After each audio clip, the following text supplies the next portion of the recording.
Hi guys, ito po, magpapasilip lang ako ng pagtatanim namin. Ito po, binawasan na po namin ang 4 na pitak na mahaba.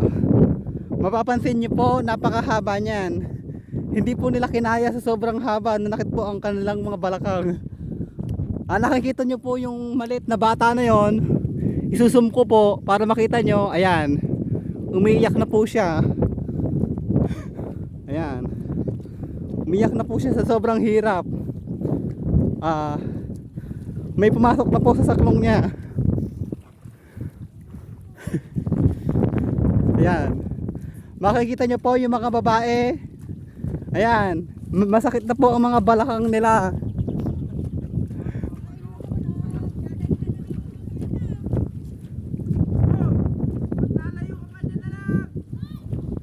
Ayan. Ayan po, makikita nyo po sa video na mababawasan na po namin ang 4 na banos. Ayan. Interviewin ko lang po isang manananim. Nanay, kamusta po ang iyong yung pagtutundos? Kasi napakahaba po, kinaya-kaya po ng mga lalaki. Kaya nyo po ba? Oo, kaya-kaya daw nila. Ayan, basta maraming balik kasi kakayanin nila. Ayan. Puputulin ko na po muna at mamaya ko po itutuloy pagka po natapos po itong 4 na banos na tinatapan po namin.